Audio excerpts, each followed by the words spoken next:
Hey, welcome back to Divinely Uninspired, episode 33. That is a lot of episodes that we have done. We are moving on. We're Larry Bird. That's right, Larry Bird, a bunch of white people sitting around talking.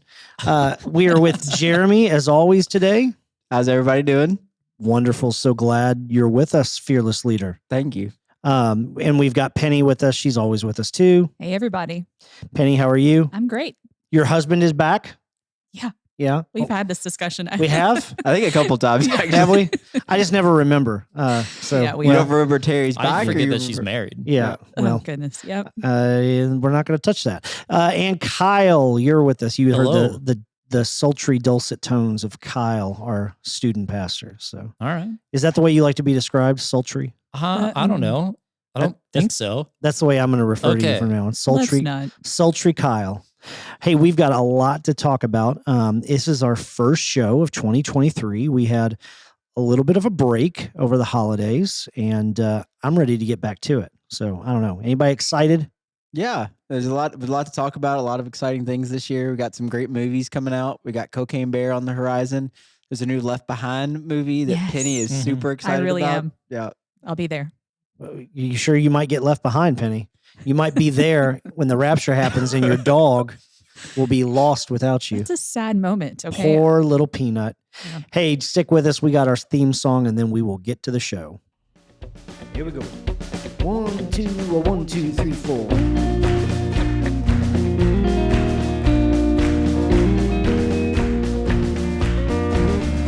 You're listening to Divinely Uninspired, podcast by Journey Church Shepherdsville, hosted by Jeremy Willis and me, Rusty Wilson. You can find us online at journeyshepherdsville.com. For questions or comments, email podcast@journeyshepherdsville.com. Maybe we'll feature your question or comment on a future episode.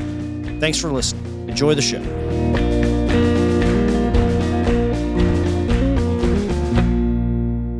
So, Jeremy, you just mentioned that we've got some movies that we're pretty excited about this year. Yeah. One of which I'm curious to see if anybody here is excited about this. But I wish I had a drum roll that you know what? I can add in a drum roll later. That's the beauty and magic of podcasting. So right now, drum roll, please. The Passion of the Christ is getting a sequel. This is so dumb. The Resurrection of This the is Christ. 20, how many years ago? It was It was like, early aughts. yeah, it's And probably. they're using the same Jesus. How does that work? Magic. Well, we just talked about Dolly Parton. You can make old people look young. So they have been teasing this for years that they were going to, they're trying to turn it into a trilogy, I guess, with I'm not sure what the third part would be if it's, the Passion, the the Left Behind. Resurrection. It's a Left Behind. I guess That's it is. where Kirk Yeah. Cameron is going to step in. It's going to be, yeah. They're going to do a crossover series with That would be great. with Left Behind. Jim Caviezel meets Kirk Cameron. So It's all in the same universe. What if this technically. has all been a setup for the movie The Devil's Advocate? Remember The Devil's Advocate? with Robert De Niro and Yeah. Keanu It's Reeves. a great movie. It Or a it great was Al movie. Pacino, not Yeah, Al Robert De Niro. Pacino, yeah. And Keanu Hoo-ah. Reeves, yeah. I always love Al Pacino's little verbal ticks. Yeah. That was what is that? Scent of a Woman? Hoo-ah, where he does that. I don't So know. it's getting the sequel. No idea. I think that here's my thoughts on it. So, like The Chosen came out, and I'll be honest with you, I didn't think I was gonna like The Chosen. I kind of like it. I don't watch it like all the time, but it's pretty good. I think at a certain point you get to how many movies and shows can we make about Jesus? Like it's all. I mean, we know the story. People know the story, and I know there's an audience going to be reached by this, but I think if they were going to make a sequel, it should have been like a year or two after the original one came out. To wait this long. And obviously Mel Gibson's gotten a lot of trouble with a lot of people since then. So and is Jim Caviezel. so Jim Caviezel. So it just seems a little bit like, are they just trying to I don't know, resurrect their careers? And I know it's gonna be a big movie, and I get what you did there. There The you go. resurrecting their careers. Maybe he's right. so it just. And I'll be honest, I liked the first one. I mean, I only saw it once. I saw it in the theater. When it It's first April's came out. favorite movie. She watches it every Easter. That's bizarre, but I did like it. I thought it was well made. I thought it was one of the better Jesus movies that I've seen. So I'm not opposed to it. It just the timing of it seems it's been so long since they made the first one, and then obviously the two main people, like we said, have kind of gotten a little bit of hot water over the years. So we'll see. Yeah. For those who don't know what those controversies are, Mel Gibson was caught ranting racial slurs to a police officer at one point. His wife released some tapes of recorded phone calls that were pretty horrible. And Jim Caviezel has most recently been in the news because he was at a QAnon rally, um, espousing some of Q's beliefs. And was I wrong? Wasn't some of Mel Gibson's like stuff wasn't it anti-Semitic? Oh, very much so. Yes. So I mean, Jesus he is doesn't like the Jewish, Jews. So I mean, you got that whole spin. Which I have never understood the I'm a Christian, but I hate the Jews thing, because like the guy we worship was Jewish. Right. I mean, racism doesn't make sense to me anyways, but specifically that one, like, Well, I mean, I think it comes from the standpoint of, I mean, this is getting real deep, but that was Hitler's thing, was the Jews killed Jesus. So it was like there's this blaming of the Jewish people for killing Jesus, even though he was Jewish himself. so let's do a quick ask Kyle for the Yeah. correct answer. Okay. Kyle, did Jesus have to die? And if so, did the Jews have to kill him? Your answer. I mean, come on. All right. It says somewhere. The in world is Bible- waiting, Kyle. Does it say somewhere in the Bible that Jesus came to die? What does Jeremy Oh, think? wrong button. That's all right. That's Oh. good. though. Wrong button. So here, we'll do the thinky music. Oh, you give So, me thinking yeah. music. Oh wow. So this is not work what this my out, Kyle. Brain sounds like. I mean, Jesus didn't have to, but he did. Are you sure about that? I mean, maybe if we're gonna still be silent. No, I think Your career hangs in the balance, Oh, Kyle. gosh. Just Wow. pretend your mic like breaks or something, and you can just move on.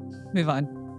Just pretend. Just pretend. All right, we're Yeah. pretending. It was a great answer. Yeah, Yeah, it was great. good. Yeah. Good, Kyle. All Great right. job. Moving on. So, So the beauty of that is we just had lunch. And so on the way out, we were just talking about the podcast a little bit. And Kyle was like, we haven't done the what does Kyle think in a long time. He thought it was going to be about the AI stuff. oh, But nice. then we put him on the spot with Uh-uh. probably one of the biggest Oh. theological Yeah. questions ever. yeah, Yeah. you're welcome, Kyle. Uh-huh. Nobody glad told to be me. here. Nobody told me. That was actually a spur of the moment thing. I Oh, was okay. like, this will Oh, be that fun. makes it even better. Yeah. There might be another we one did not coming. discuss that. That's so. terrible. You guys are terrible. Why? That's okay. not terrible. You should have That an answer made for that. me uncomfortable. Do you want? Hey, you watch out, or we'll do a what's the answer, Penny? And you'll Ask see me Penny. walk right out that door. Well, You That's a can have bummer. your beliefs about it. So I mean, there's probably an answer. there probably is. I mean, if you went to seminary, That's right. we'll get you there, Kyle. I missed class that day. That's Yeah. what I tell myself. So, will you go see this in theaters, or will you wait till you can just watch it at home? I'll just read the book. Oh, Good job. I like there you that go. answer. That makes up for your previous mistakes. I'll take it. No, I don't think I will go see it in the theaters. But I will watch it. I'm always curious. That's like The Chosen. Like I just watched The Chosen because so many people were talking about it, so I was curious, and then I was like, I actually kind of like It's this, not too so bad. I kept watching it. So What about you, Kyle? You going to go in theaters and see it? Probably not. No. What about you, Penny? Yeah. Yeah, Why not? she's a real Christian. yeah. I mean, I don't like. Here's the thing. All right, and I'll just lay my cards out there. I work at a church, obviously. There's a pretty good chance that people are going to go see this like as a group. So like I would Oh. not be opposed to that. Like I know they can rent out We're renting a theaters. theater. Yeah, so I'm not saying we're doing that. But April's getting I would- matching shirts. I don't want to be like that guy. So like I would, if people wanted to go see it, I would go see it with them. If it was just me just going to see it, I would probably wait till I like watching movies at my house better anyway now. They made it so much more enjoyable. Mhm. So I will watch it, but I'll probably wait till it comes out. Yeah, anytime I go to the movie theater, I can go a good 8 to 10 hours without having to go to the bathroom. But the moment I sit down in a movie theater, I have to go to the bathroom, and so I Yeah. always end up missing. There are a pieces. few movies that like so when I waited till Top Gun came out on whatever it came out on, so I watched it at home. Oh, you missed out. And I regretted it. So I actually went. They did after Christmas. They did a special Okay. like re-release of it or whatever. So I went and saw it theater because I was like, that's one of those movies. Like it was so much better in the theater just because so many sounds and big action and Mhm. stuff I like think that. it's out on Paramount. yeah, it's Yeah, Paramount, Plus Paramount. now. Paramount has it, but I went and saw it in the theater after I watched it because I was like, I felt like I was anyway. But we're getting way off subject here. So Passion of the Christ is getting a sequel. Yeah. So if you would like to rent out a theater as a part of Journey, you can email April at journeyshepardsville.com and She's tell probably her. already done it. She probably has. She Yeah. she blew her whole year's budget on renting out a theater. But I guess I'll go. So I don't know. I don't really want to go see it. I know how it ends. Hey, so Well, I you don't, because there's a trilogy. well, that's This true. is only the sequel. That's true. If the threequel will answer all questions. Yeah. With Kirk Cameron and Nicolas Cage. Because didn't Nicolas Cage do a Left Behind movie? He did. Oh my gosh. It was like they tried to turn it into like an action series, right? It wasn't too bad. No, I'm sure it was. We're going to take your word for it. Yeah. So there was a study and survey done here recently by the University of Chicago. And this is a really interesting study because they've been following these individuals for the last few years. We are in year 3 of the pandemic. I know some people think it's over. It's not over. People are still getting sick. People are still dying, but not at the rates that they were. And the virus seems to have gotten somewhat milder.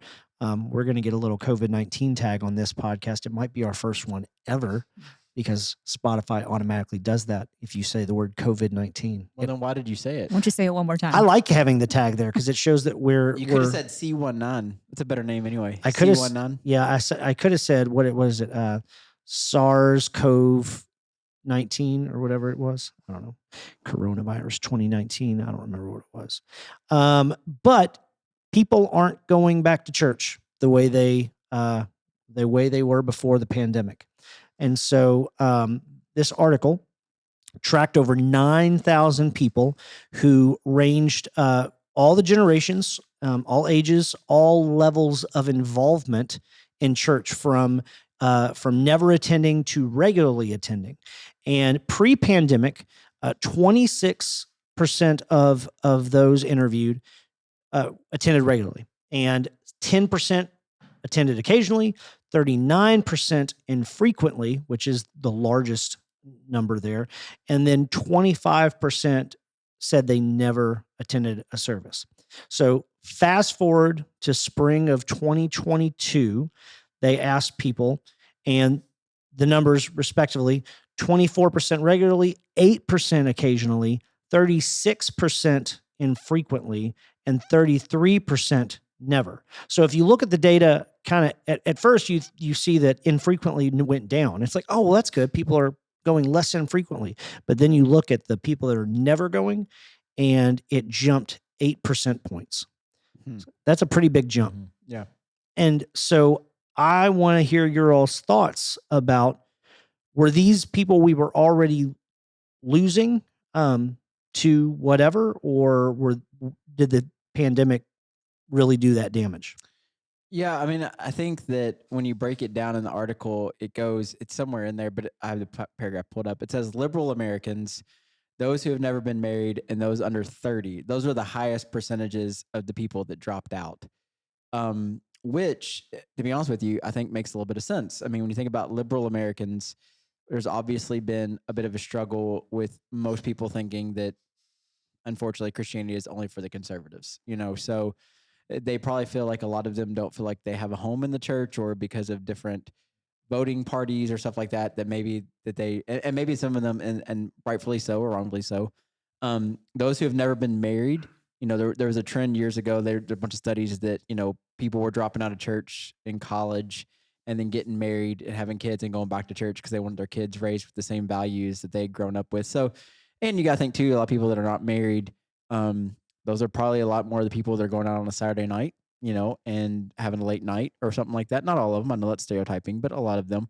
Not Kyle. Kyle's in bed by 8. He looked at me funny. And then those under 30, 43%, which again kind of taps back into that, 30s is now the new 20s. So you still have a lot of single people in their 30s that are going out and doing stuff, and worship, or not worship, but church. I mean, and this is one thing we talk about before.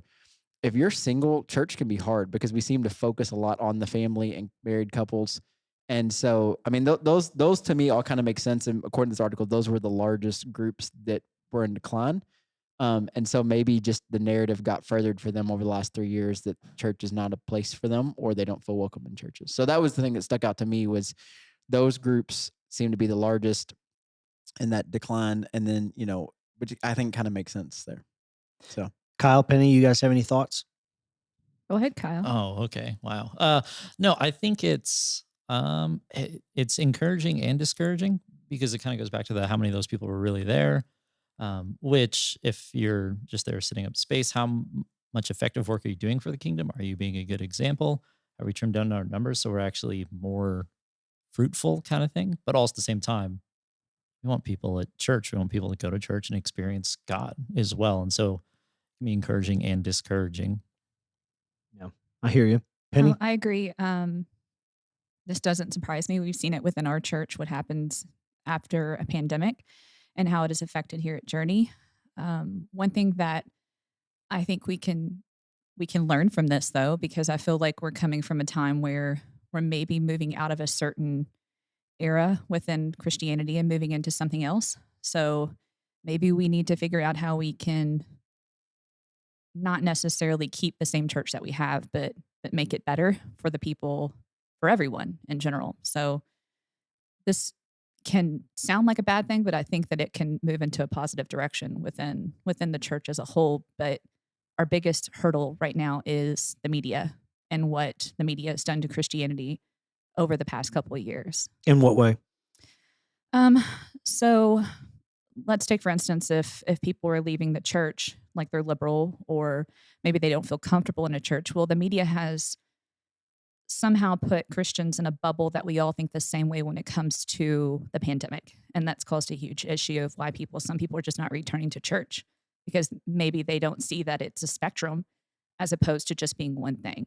Um, Yeah, I think that, I mean, even amongst our staff, and we've had many interesting debates, like even amongst our staff of 8, like we all see a lot of these things very differently. And I think that we all get sometimes because we're Christians, and I think it jumps back to the conservative thing that everybody just assumes we're conservative and we think this way and we view it this way. And even, I mean, around this table, even, but definitely amongst our whole staff, like amongst the 8 people that work at a church, love the church, we see a lot of these things very, very differently. But And we we've still got get, almost the full spectrum. yeah, but we all still get along, and we all still, I think that is important that people see that, that there is a spectrum of beliefs and different thoughts, and I think that even goes even to the part of just the church as a whole is when I look at the liberal Americans, those that have been married, and then even kind of reading into the younger Americans and stuff like that, they're asking a lot of questions that we're not prepared to answer. And I'm not saying me, but the church is not prepared to answer. And so I think, a lot of these people, because we've seen even some of those studies where the Generation Z is actually going back to church looking for answers. And the question is, if they don't find what they're looking for, are they going to become like their other generations that just step away? And I think that's something church as a whole really has to take a look at. Are we actually answering the questions that answering the questions that they're asking? And so I think that's really important moving forward. Yeah, and the article isn't just talking about Christianity. Actually, it's all the religions, people's religious habits. And what I find really, really interesting is the Mormon Church. Their attendance post pandemic has actually gone up. So before the pandemic, they were at 70% regularly attending, 8% occasionally, 14% infrequently, and 8% never. And then spring of 2022, 72% regularly, 7 occasionally, 16 infrequently, and 5 never. So that never category changed a full +3 in the going from never to frequently, occasionally, or regularly. So it's pretty interesting data. Yeah, I do. I think one thing I don't think I saw in this, but I would be curious about Christianity specifically, but I guess also with all the religions. We've made it so easy not to go to church because of media. I mean, we talk about media, like, I mean, we stream every week and we do that. The other side I would say of that is, and I'm going to sound terrible here, like the weeks that I'm off on Sunday, which is not very often, but when I am, I don't always attend church. Now I'll watch church online or I'll listen to a podcast of my favorite preacher or something like that. And a lot of people, I mean, I know people, as weird as it sounds, that listen to this podcast and that's their connection to church. And so I am curious, does that make sense that we've made it so easy and there's so many outlets now to find faith outside of attending a church, and even to find Christianity outside of attending a church. So I'm wondering if some of those people are tapping into that, especially when you think about those under 30 and, liberal Americans and maybe some other the categories that they broke down. Have they just tapped into that, listening to podcasts or, you can watch pretty much every church service in America on YouTube now. I mean, Yeah, know? it used to be that, oh, if I want to know what a church is like, I'm going to go to their website before I step in the door. Now I don't know what the stat is, but they've watched 2 or 3 of your services before they've ever Yeah. walked in your building. It's pretty crazy that that's where we are. And I do think that we have made it far too easy for people to say like, oh, I don't need to go because it's all available to me virtually. Right. But there's more than the reasons why you go to church is more than just to listen. It's for community. It's for different reasons. So how do we pull those people back in for the other reasons besides just coming in to listen to Jeremy every week? Well, that's why we hired Kyle. Yeah. Oh, okay. And Well, you, no. and you, Well, and you. and I think that is interesting. I mean, I think that the dynamic of America has changed a lot, probably leading up to the pandemic. I think the pandemic was a catalyst to push some of those things forward. I don't think it started anything. Because of social. I mean, people. I mean, we've talked about this before. People don't know how to be in a relationship with each other in appropriate ways, which is going to lead to actually our next article. Kind of the thing where like people don't really know how to have authentic conversations. I don't think as much. Not everybody, but a lot of people. And so I think that, I'm always connected to people without being in the presence of people. Does that make, and I think that's where we are, is that some people will push back and say, well, no, I do feel like I'm a part of this social group. I don't have to be there to be a part of it, which I do think there's some danger in that as well. I mean, there are people we know, I'm sure some of us, I mean, there's some people you're in constant communication with, like, which is, because of these phones, Right. I mean, you're constantly getting text, receiving text, there's GroupMe, there's email. I mean, so you can constantly be connected to people without actually being around people. And I think there's pros and cons to that, obviously, but I think some people would say, no, I have a social network. I mean, what's that whole thing we talked about before, the virtual church, or what, not the virtual church, Meta church. church, like that whole thing, like they feel like they're connected. They don't have to actually be there to be connected. And we can argue, of course, and I agree with you, Penny, that there's so many pros to being in the presence of people, but they may not see it that way. Very interesting. It is interesting to see how it all play out. We will see what the future may hold. And since we're talking about the future, there is nothing more futuristic than AI or artificial intelligence.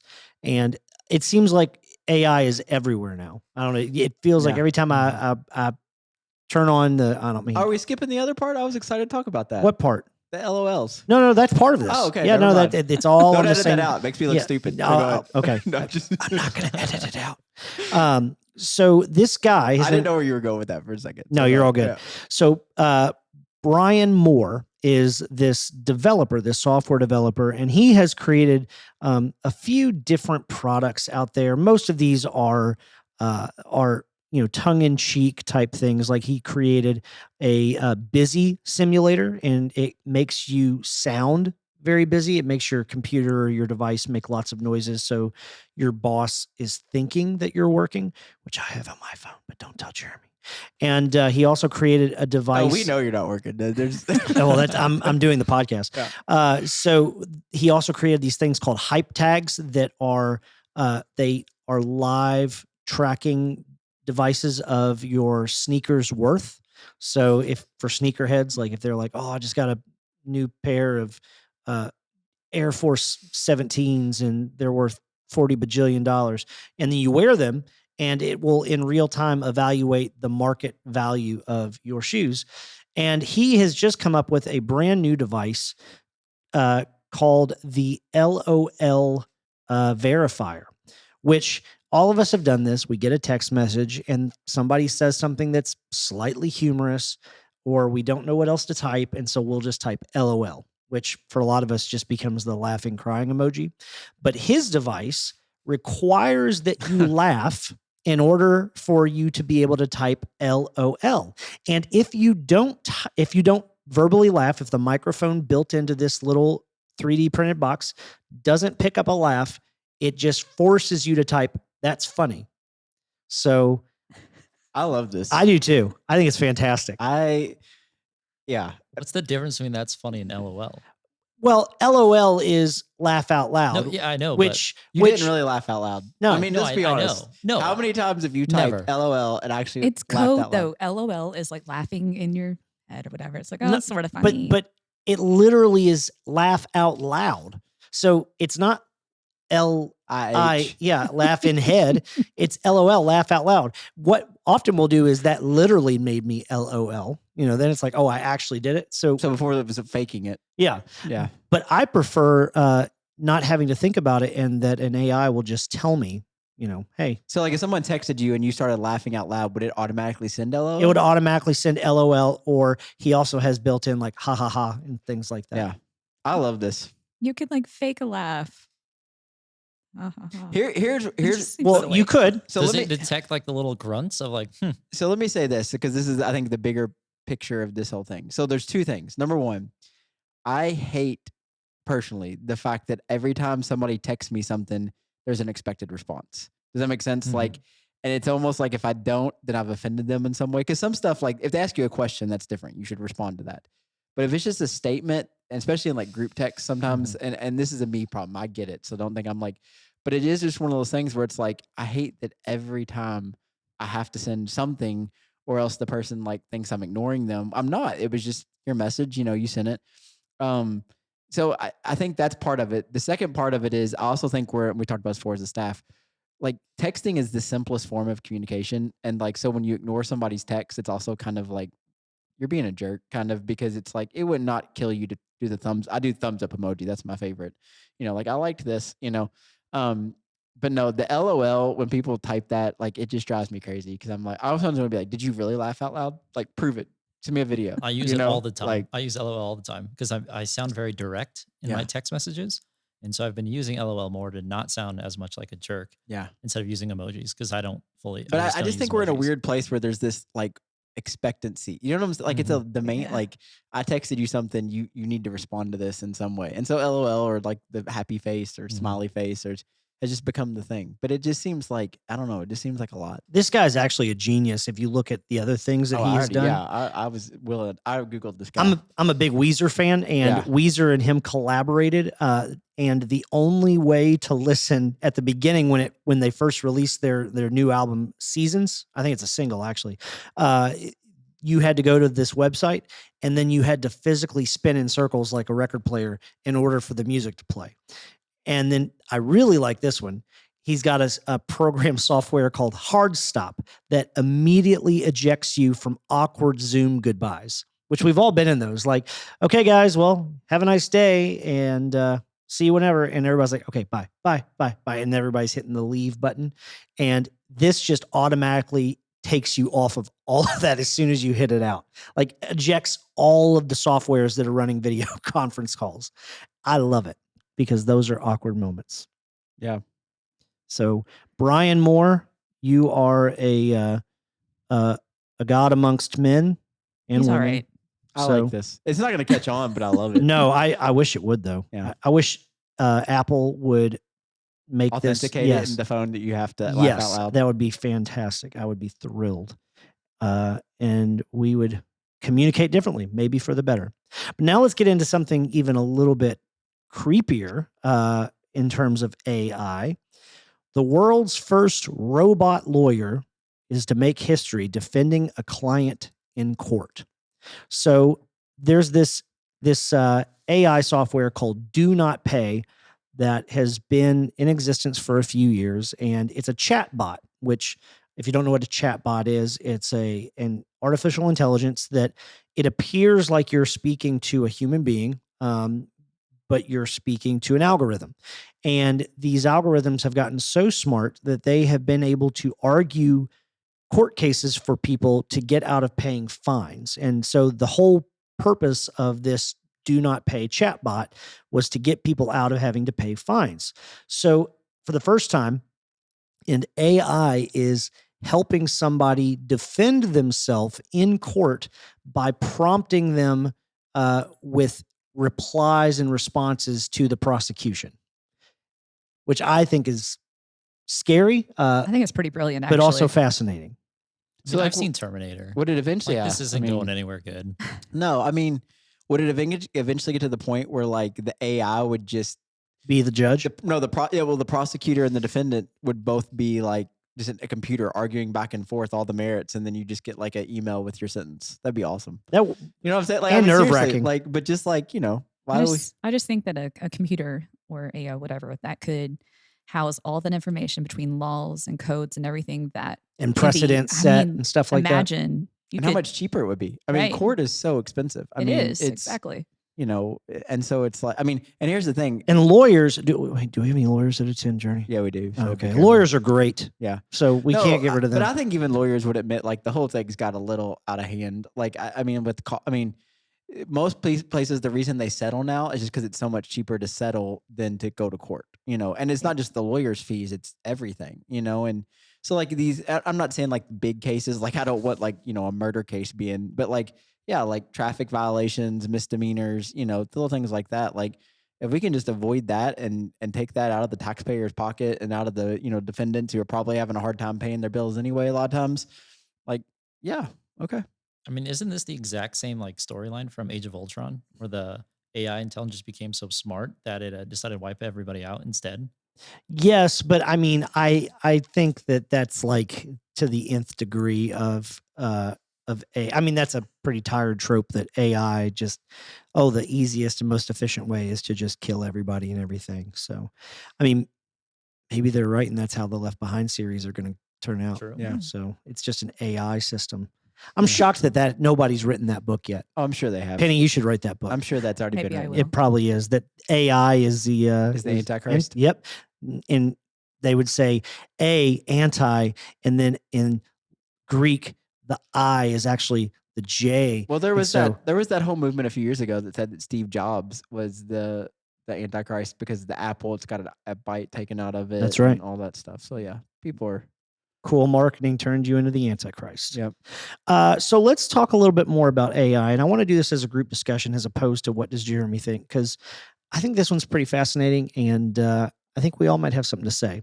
But as AI continues to advance and develop and become more and more lifelike, what does it mean to be alive? So like there's this thought of, oh, well, when an AI becomes sentient, does that mean that it has moved from no longer being an inanimate object to something with a soul?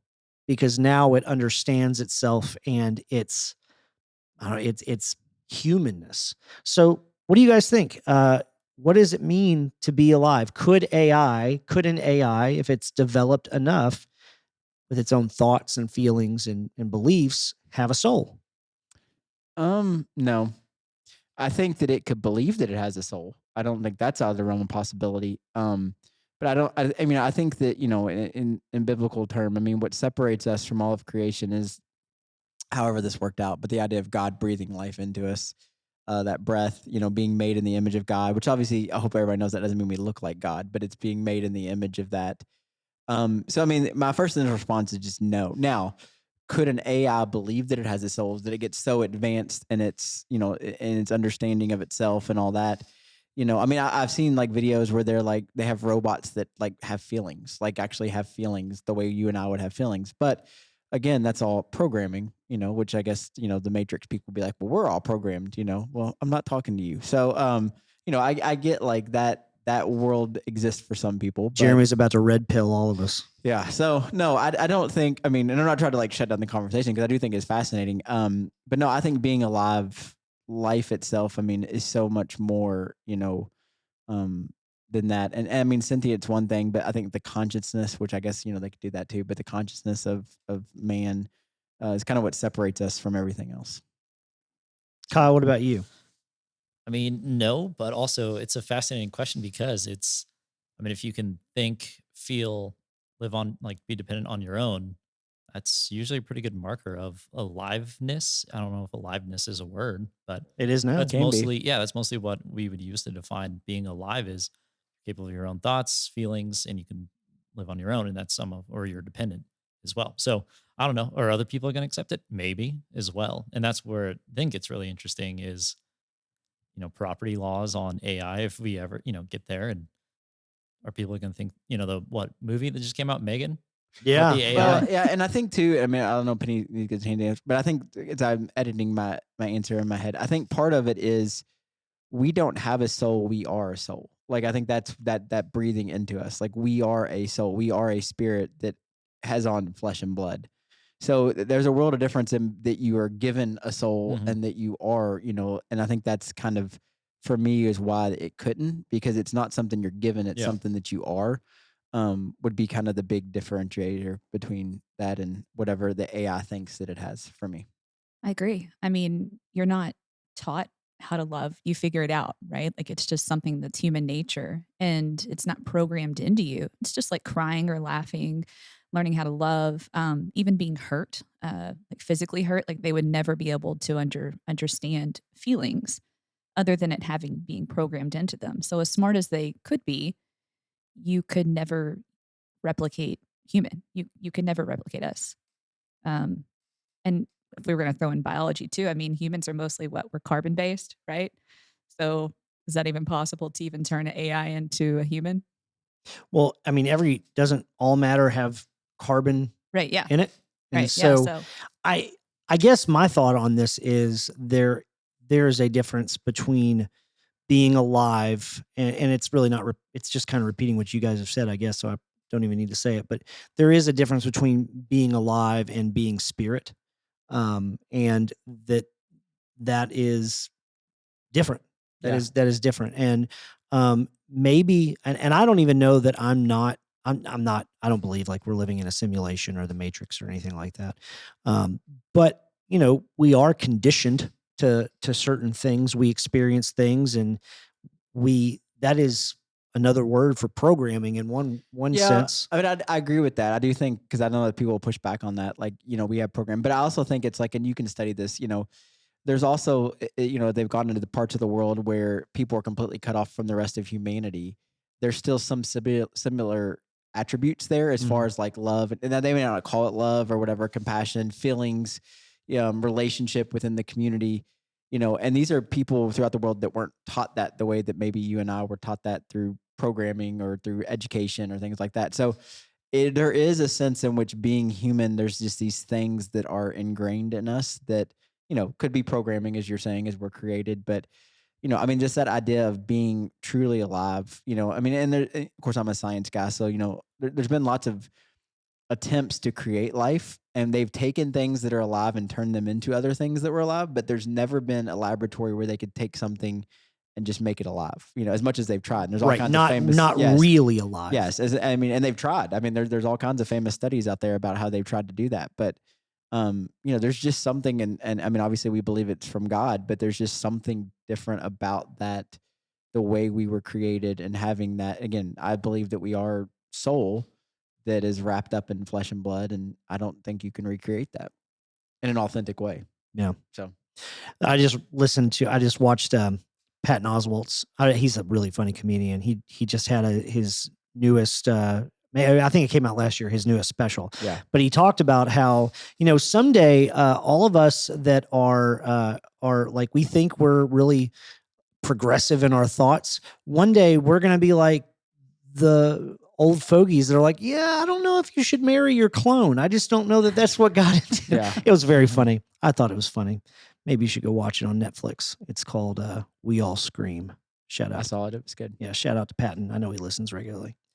So if you had a robot, Penny, we're going to start with you. yes. If you had a robot, what would its name be and what would it do? So I thought really long and hard about this. I would name it Johnny Five from Short Circuit Okay. because like I was obsessed with that movie growing up. So I would name him Johnny Five, and he would like definitely help me travel around the world. Like we just hop on his back and like go to Paris.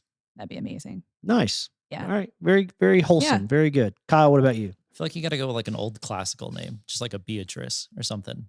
That way, Like one of the 50s yeah, type like thing? go with like a 50s name, like Beatrice or a Clive or something. And Okay. probably help. I'm horrible at starting my dishwasher before, like when I leave my apartment. So probably just help me do my dishes. We'll just go really bare minimum. I mean, if we can go to Paris, we can go to Paris, but we'll settle for a dishwashing All right. robot. We'll take it. What about you, Jeremy?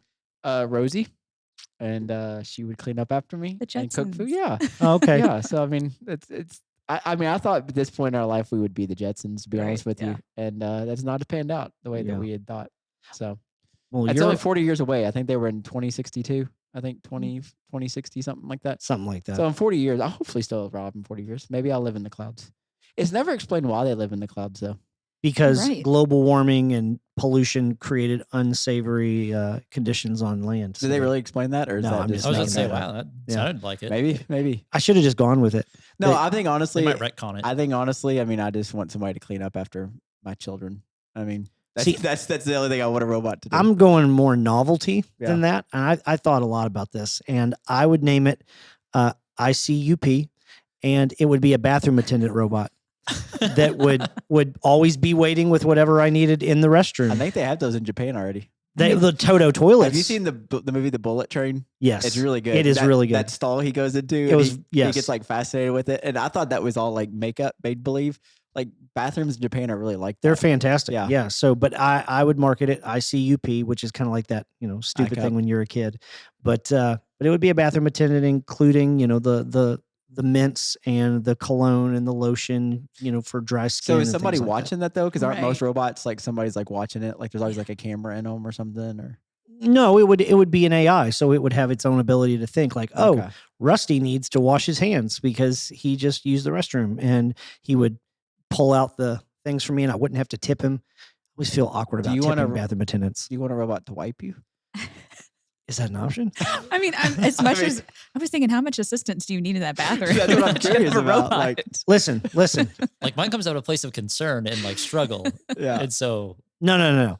I think I would like a robot to wipe me. Yeah, I'm just gonna go ahead and say it. So I would think there I be would like, like that. there be like, because you never know if you've wiped enough, would Yeah. there be like a, it knows You the are exact- thoroughly cleaned. Yeah.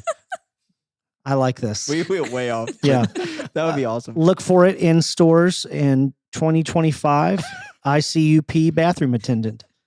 I'm going to be a bajillionaire. I'm going to be the next Steve Jobs. People can call me the Antichrist. This one because guy's going to be calling you I about think, your idea. yeah, he probably will. I think Brian you and Moore. the 10 other people in the world that want that. Well, yeah. Listen, it's like the bidet thing. People are going to be like, no, I don't think so until you try it. And then you're like, not so bad. So Yeah. coming soon. Okay. So we've got some stuff coming up here at Journey that we're going to talk about for just a minute before we wrap up. So exciting thing happening here at Journey. We are beginning an English as a second language class. I said the first week, ESL, and several people got very excited because they were like, I want to learn sign language. That sounds awesome. And it's like, well, no, that's ASL. Which we should do those too. We Yeah, should. yeah. We should. But ESL classes. So there are no ESL programs in Bullitt County, and we are going to start one to serve that's our cool. our immigrant community here in Shepherdsville. And so we have an information meeting about that on Sunday, the 15th of January. And if you're not able to make it to that meeting, that is okay. You can email me, rusty@journeyshepherdsville.com, and we will set up an opportunity to talk about how you can help. We'll send you the notes in Spanish. That's right. Give you some practice. Puedes leer en español, está bien. Kyle, will you talk a little bit about your events, the parent lunch and then the winter retreat? Yeah, we've got a very exciting spring happening this year. But the first way to get started out is for parents. If you want to come to our parent lunch, you'll hear a little bit about info, you'll get some food, and then you'll hear more about vision, kind of what we're doing this spring as Journey students and kind of the next steps we're taking forward and the exciting things that God's going to be doing in your students' lives this spring. And within that, the big one this semester is winter retreat, or as we're calling it, the weekend. It is going to be at White Mills Christian Camp. You can sign up for that actually on White Mills' website. You will use a code, and it is Journey Winter. You can sign up for it that way, but it's going to be a life-changing weekend for your students. You also have an event coming out pretty soon, One Night. Why Yeah. don't you talk a little bit about One night is on February 5th. We are launching a series on community, and I think it would be fantastic for us to be all under one roof together. Almost every single Sunday, this happens, or a student misses their friend. They were at first service or they were at second service. And so as a way to start a community, we're under one roof for one service for one night. And it is going to be a blast. We'll have worship and teaching and games and some food. Awesome. And then also coming up in February, the 17th, we are bringing back our annual Love and Stuff night. It's a great night for having a date. There will be childcare provided. We will provide food. There will be games and prizes. And it's just an all-around good time. And so if you're interested in signing up for that, you can sign up for that on the Journey app starting next week. Well, we are so glad that you were back with us for 2023. I'm excited about what this podcast is going to do this year. Going to smash records We've got millions of listeners all over the world, and we're going to add a B to that. So it'll be millions or millions. Just close it out, dude. Okay. Land the plane. What's happening right now? All Land right. the plane. See you guys soon. Have a great day.